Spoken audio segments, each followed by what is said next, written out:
नमस्कार, आप देख रहे हैं SPN 9 न्यूज और मैं हूं आपके साथ मनीष कुमार सैनी। झारखंड में विधानसभा का चुनाव होना है और 81 विधानसभा सीटों पर होने वाले चुनाव से पहले जिस तरह से एनडीए और इंडिया गठबंधन के दलों के बीच सियासी घमासान मचा हुआ है और ऐसे में जेएमएम और भारतीय जनता पार्टी के बीच सीधे तौर पर टक्कर देखी जा रही है। एक तरफ भारतीय जनता पार्टी जेएमएम और कहीं ना कहीं सीएम हेमंत सोरेन पर तमाम सवालिया निशान खड़े करती हुई नजर आई, तो वहीं सीएम सोरेन भी पलटवार करते हुए भारतीय जनता पार्टी को पूरी तरह से घेरने का प्रयास करते हुए नजर आ रहे हैं। स्थिति साफ है कि एनडीए और इंडिया गठबंधन के बीच कड़ा मुकाबला होता हुआ नजर आ रहा है और ऐसे में जिस तरह से मौजूदा सरकार में राहुल गांधी और हेमंत सोरेन अभी अपनी पार्टी के साथ मौजूद हैं, तो कहीं ना कहीं देखा जाए तो सीएम हेमंत सोरेन अपनी पार्टी और अपने गठबंधन को लेकर काफी ज्यादा आश्वस्त हैं और ऐसे में उनका आश्वस्त होना कहीं ना कहीं भारतीय जनता पार्टी के लिए खतरे की घंटी बजाता हुआ नजर आ रहा है। और देखा जाए तो जिस तरह से राहुल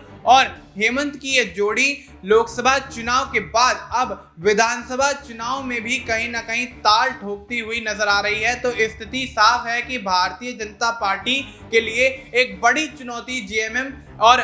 यहाँ पर कांग्रेस बनती हुई नजर आ रही है। झारखंड का चुनाव बेहद दिलचस्प होता हुआ नजर आ रहा है और स्थिति साफ है कि जिस तरह से भारतीय जनता पार्टी के खिलाफ जेएमएम मोर्चा खोल रही है और उसके सहयोगी दलों के बीच सीट बंटवारे को लेकर कहीं ना कहीं पेच फंसता हुआ नजर आया, वहीं जिस तरह से चिराग पासवान को महज एक सीट यहां पर दी जाती है, तो कहीं ना कहीं नीतीश कुमार भी